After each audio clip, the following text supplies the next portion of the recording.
I started Invincible with little knowledge, assumed knowledge actually. I only have seen the memes of Omni-Man kicking his son, who I'm assuming is invincible, to the ground, so this show has daddy issues. It's about a superhero dad that's just a little too hard on his son. It will have some gore, some blood, and morally gray heroes with edgy storytelling where the point of it was to just be brutal and milk that. I am so lonely. Basically, this show ain't like other girls. And then it emotionally wrecked me, taught me about love, betrayal, and what real power looks like. This series surpassed my expectations on like episode 2. I'm gonna split this video up talking about my experience and journey watching Invincible through each season. I just gotta yap out all my feelings and thoughts. I know I'm late to the party, but I hope you're here for the ride. Just if you wanna hear someone talk about Invincible, I got you. Grab a snack. Season 1. Where episode 2 picks up after Omni-Man does the thing. Mark! Hey, son. Dad!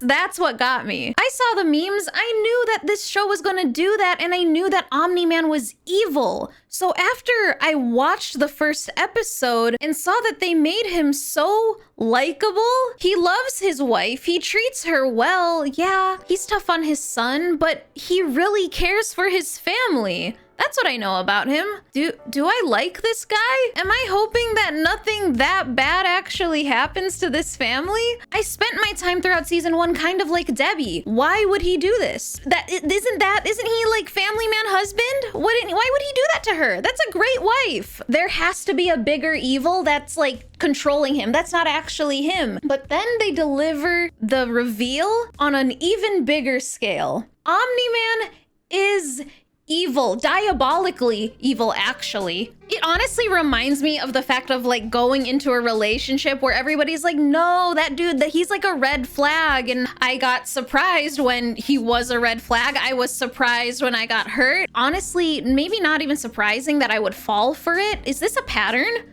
I felt the emotional cut, that stab in the heart as much as Mark, as much as Debbie, and I shouldn't be surprised. I learned that the writer of the Invincible comics is actually the writer of the Walking Dead comics, the series that literally carried my high school experience. Memes aside, we meet Omni-Man showing displays of love to Debbie. Like, how can I hate somebody who loves his wife? Yeah, you want pizza? Let's go to Italy to eat the best pizza. Mark realizes that he has his powers after accidentally throwing a trash can into space. I'm mentioning this because I also love how in the second episode, they show the trash bag crash landing all the way in London. Fun little details are cool, but what's even cooler is the explanation of flying. It's a hard magic system that my brain can actually process. This is the scene actually, so this works. Okay, you know how we use the floor as leverage to push off when we walk? I don't know, you can't see my feet.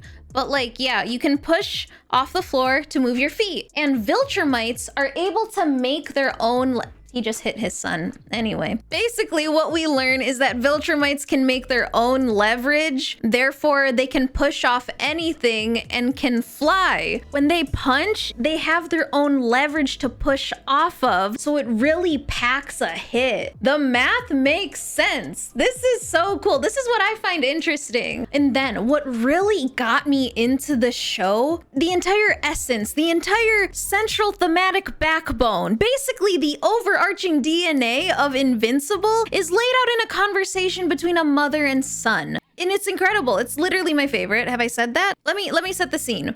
Debbie, a mother concerned about her son, sees him awake in the middle of the night and says that he should go to bed. Typical mom stuff. And then we have Mark, a teenager who's just been soaring through the sky, is making craters on the soil of her backyard. And getting mad and frustrated that his mom is telling him what to do, he says, "Make me." Mark thinks that this is his badass moment, his power move. Bro literally just learned to fly and is already trying to cosplay God. And here's the problem, or like the big thing about his character arc. Mark is trying to like perform power here. He thinks that power is refusing authority. He thinks power is control, defiance. Power is winning. When in reality, power is understanding responsibility. Debbie takes this in and doesn't yell at him, doesn't scold him. She just asks him, "Does that make you feel strong? Just because you can fly above the world, look down on it even, does that make you feel strong?" The psychological blow and devastation that question alone, it hit me. This question brings Mark down back to earth. And instead of punishing him for talking back, she actually connects with him because she's his mother. And in that moment, she isn't trying to show him what power is. She's trying to show him what humanity is. What Debbie is trying to tell him without saying it outright is that if he forgets what it means to be human, then none of that strength really matters. Omniman wants Mark to be powerful, but Debbie wants Mark to be good. This was beautiful. So good. This was such a good scene. I standing ovation. I loved it. Yeah, seeing this scene alone, this series has my undivided attention all the way to the end. I do not care. I want Debbie and Mark to be happy. I think here now is when I can quickly go through my thoughts on the other characters and other moments in season 1 that I really liked. Adam Eve, probably my favorite of Teen Team. What a surprise. Her power is awesome. She's insanely likable and we see her through Mark's eyes. Also, she's voiced by Britta from Community, my favorite sitcom, so points there too. I think Eve really stood out to me as a character when she realized Rex cheated on her. She saw the red flag and immediately she left. She knew her worth. Imagine someone hurting you and not giving them another chance. She's so cool for that. I'm okay, I swear. Rexplode, season 1, not really much to like about the guy. I will say I do love his redemption arc, which I will talk about later in season 3, but because you know what happens. Genuinely an unlikable guy, season 1. I really didn't care about him. I didn't care about his dialogue. I don't even think his powers are cool. So like, I don't know.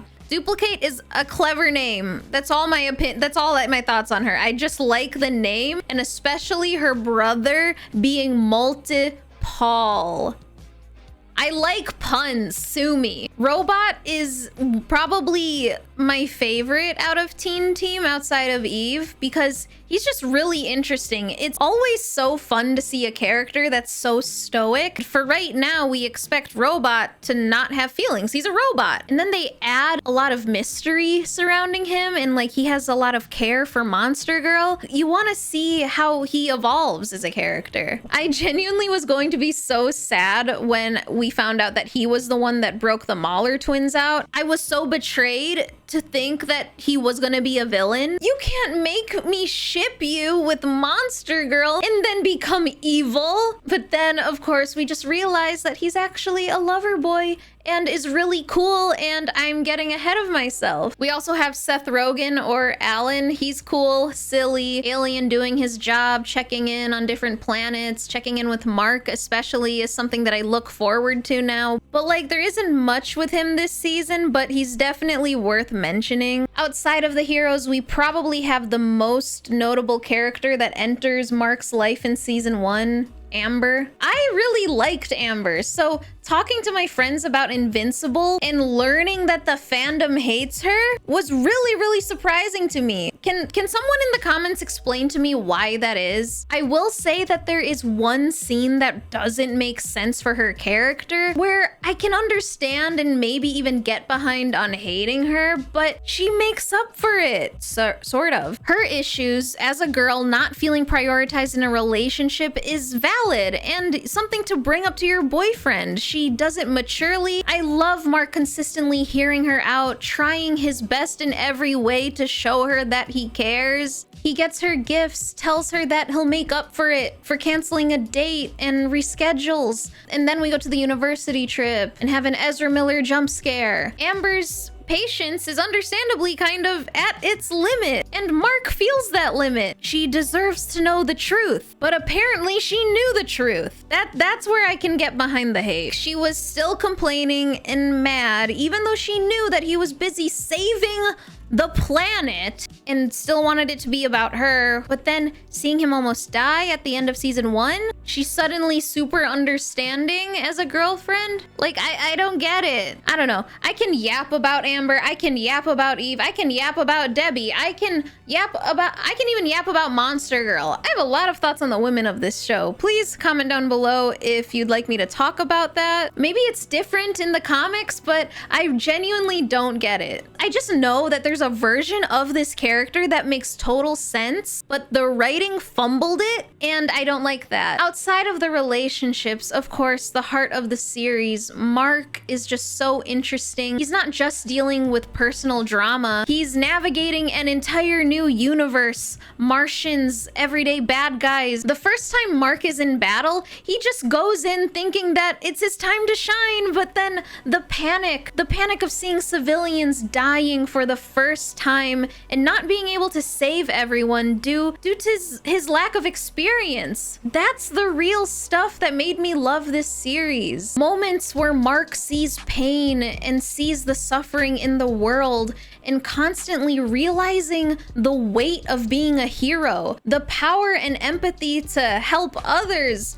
All of this is leading up to the final battle of him versus Omni-Man. Okay, so the Omni-Man versus Invincible fight. Holy. Two things. The fight happened in my city, so that's cool. Chicago mentioned. And then also Philippines was mentioned in earlier episodes, so points there too. But man, the train scene, Omni-Man just tearing anyone apart and Invincible taking every blow. Man, I don't know. I just like, wow. But with Mark, we know that he definitely can't beat his dad.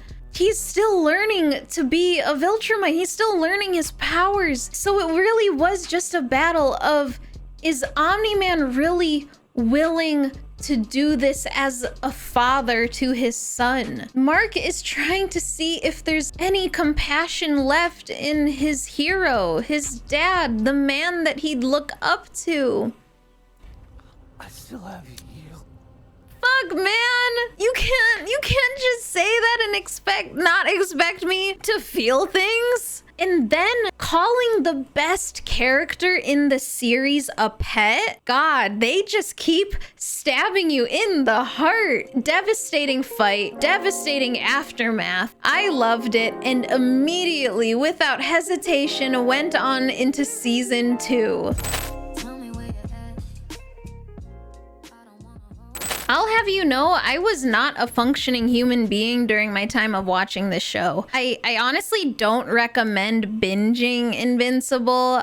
I think it kind of ruined the show a little bit for me. But like, who am I but a slave to the screen? I will elaborate on this when we get into season 3, because I don't really feel it right now while I was in season 2, but I felt it in season 3 and I don't know why I'm bringing it up, but I will get there. Anyway, season 2, we have the foundation to the series. I know the characters. I feel attached to them. I'm very attached to them, actually. You know, I feel like I am desensitized to gore and maybe brutal fights, probably just because of the types of shows, movies, and anime that I'm into. I've seen a lot of guts and horror, and it takes a lot for me to go like, ugh, ew. Season 2 did that. It was the fight against the lizard. It was the fight against the Lizard League. That was brutal. I think you know the moment. I don't know, honestly. I'm not in the Invincible fan base, so I don't know what fights are talked about or the moments that everybody couldn't shut up on. But it's the scene where the big guy swallows Shrinking Ray, and I was very much like Rex. You think eating her was beating her? No, you're dead. GG. Ray's got you. You're cooked. We expect her to grow big inside his stomach and to just tear the guy apart from the inside,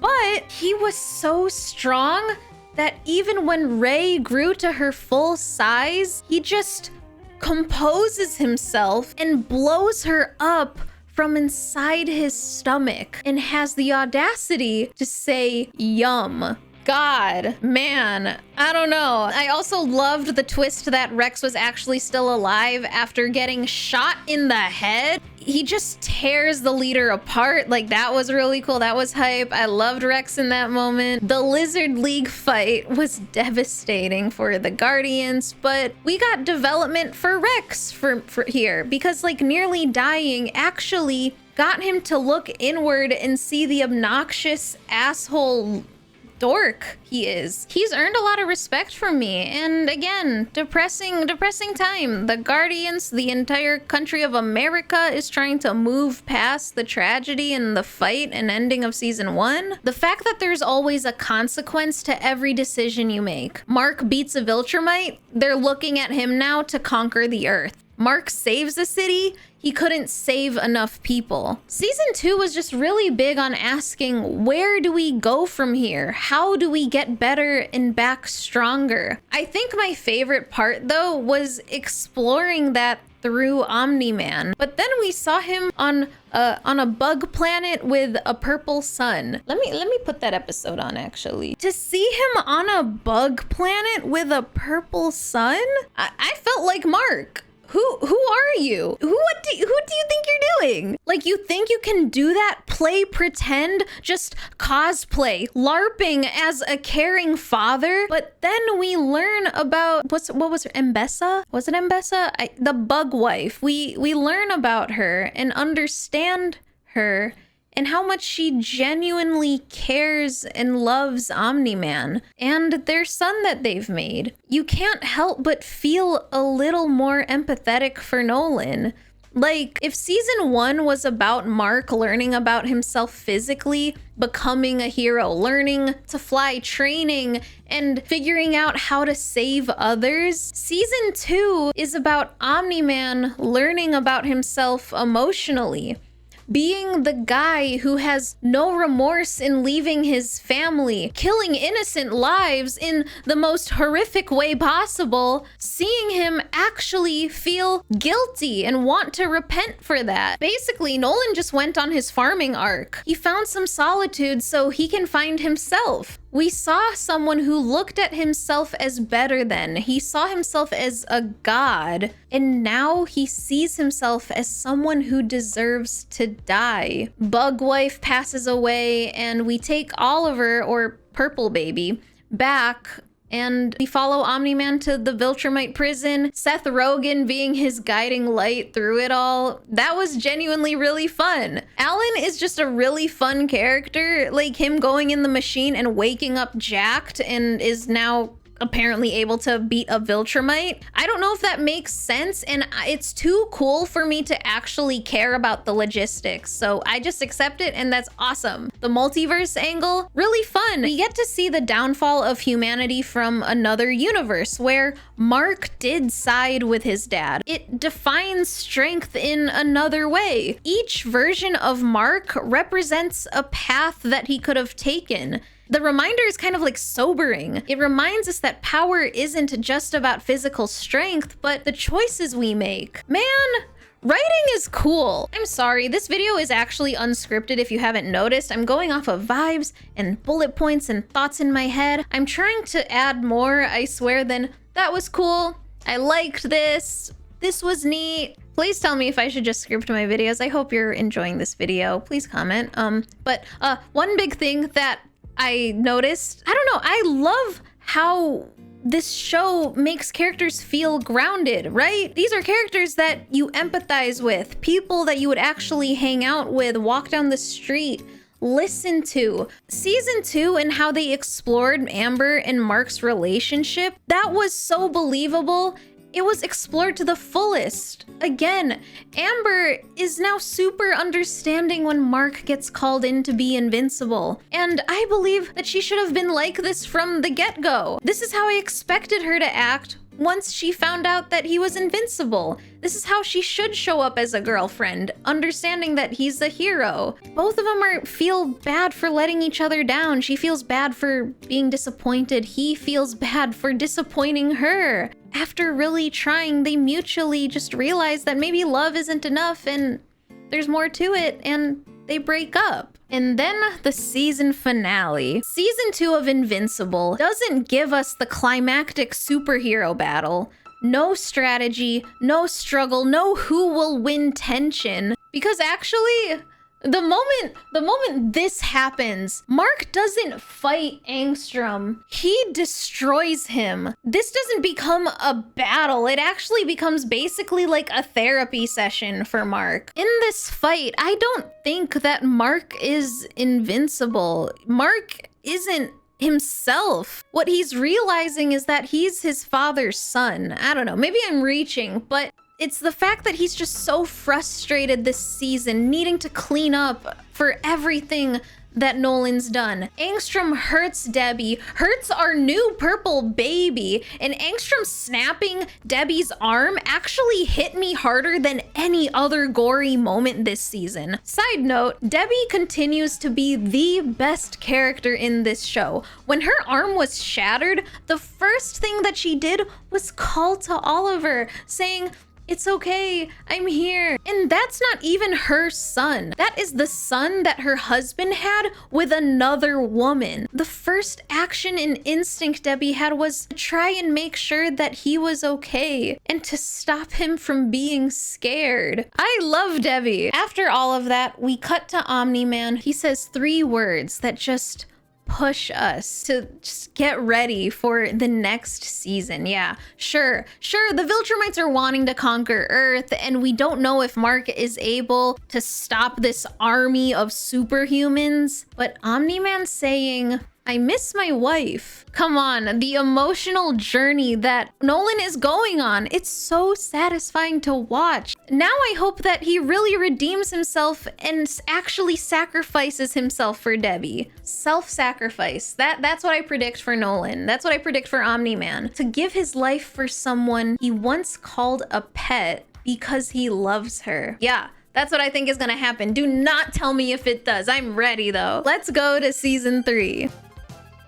Okay, this is where we might be the most scattered and like hyped, because this season is the freshest on my mind, especially after that fight with Conquest. Like, oh my god, I cannot wait to talk about that, but I will get there. Let me try to have some coherent timeline of thoughts for now. Yeah, okay, so Oliver, him getting his superpowers, and Mark now having to babysit a baby Omni-Man. I freaked out when Oliver was just killing people without any remorse. He's basically, you have to teach baby Hitler the importance of life, the value of life, no matter the person, if they are evil or not. That actually is really cool to think about. I really was so skeptical about a purple baby, and I don't know, what would he add to the narrative? But I see it now, and I'm really excited to see how it gets tackled, especially as Oliver rapidly grows up, older than Mark, older than Debbie. Like, I really look forward to seeing how this develops. I don't think I've talked about this in season 1 or 2 yet, but the government, Cecil. I don't think I really had much to say other than like,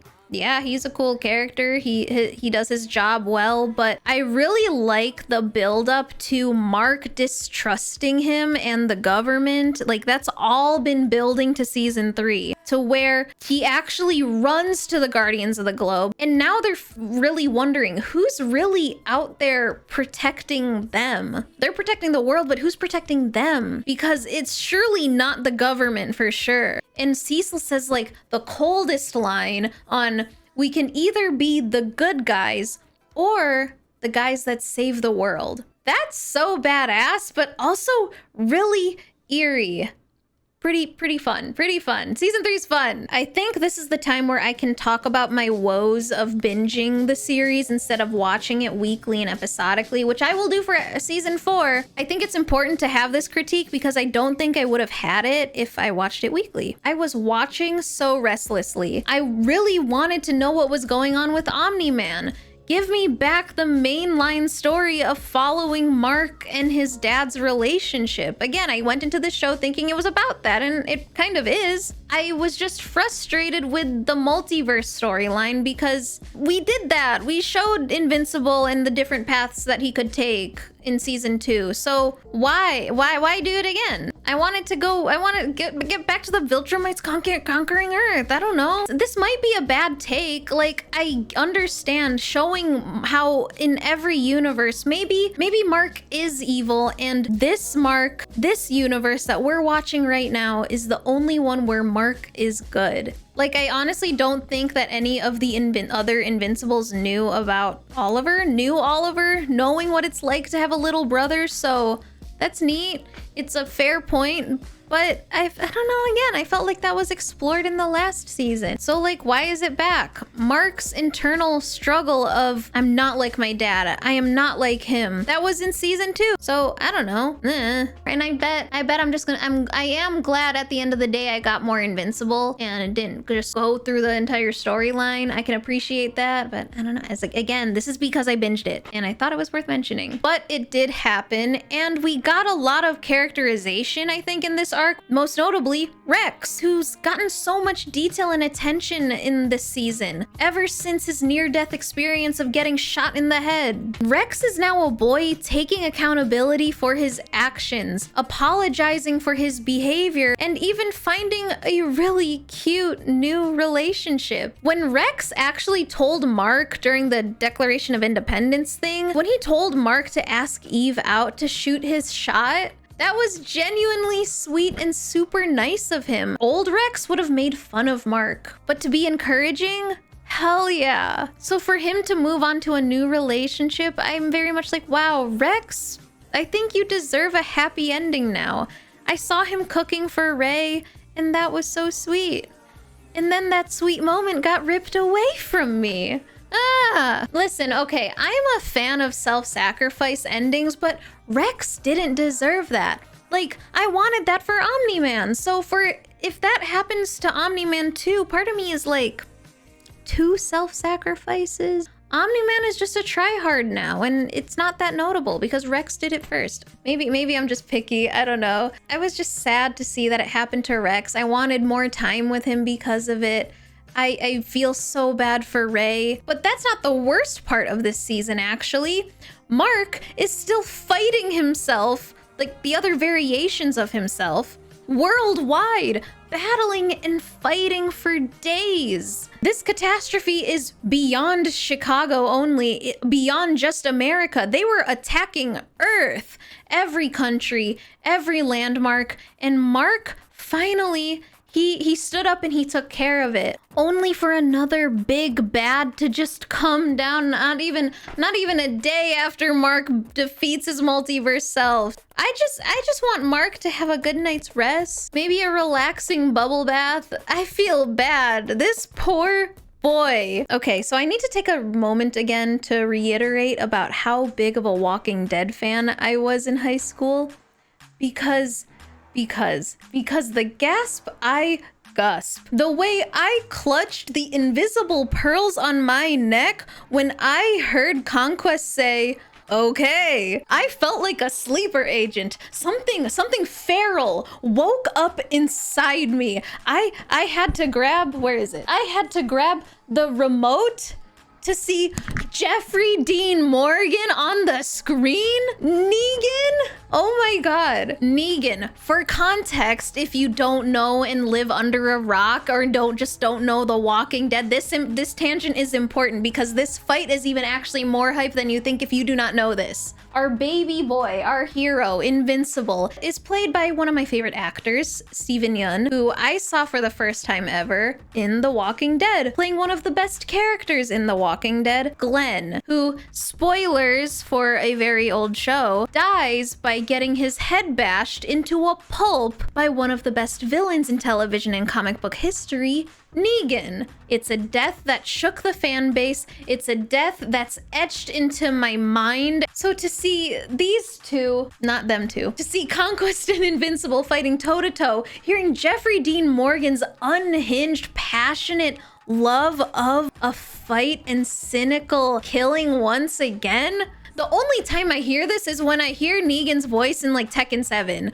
So to hear new ones is so fun.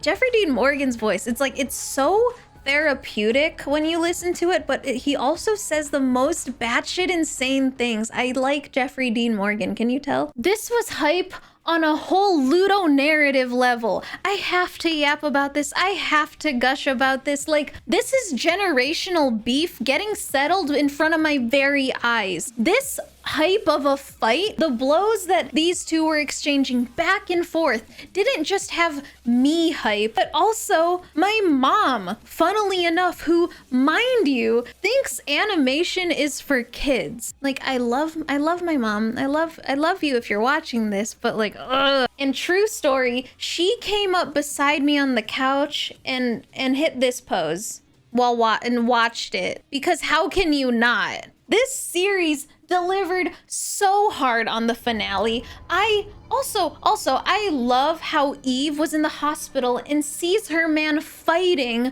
and she has so much agency. She gets up and genuinely pulls through for Mark in any way that she can. She shows Conquest that she's a pretty decent opponent. And this is where I love fights spelling out the overarching themes of a show. Conquest nearly pulls apart baby Oliver. And then literally, I mean, I thought Eve was dead after he threw her down. You could see her bones and her mangled body. They got Rex, so like, who actually is safe from death in this show, huh? I don't know, I feel like I'm very scattered-brained, but like, Conquest just trauma dumps on Mark after killing his girlfriend. Conquest is so miserable that he just vents to Mark because fighting is the only form of connection he can form with others. Like, the only time he feels like he can get vulnerable with someone is with someone who he's about to kill. That's crazy. I'm sorry. I feel like I'm just retelling the fight now, but like, I did say I'd yap to you about the show, so like, here's me delivering on that. Conquest pins down Mark and we think it's over. Eve's gone, but not actually. She actually unlocks her true potential with the last bit of energy she has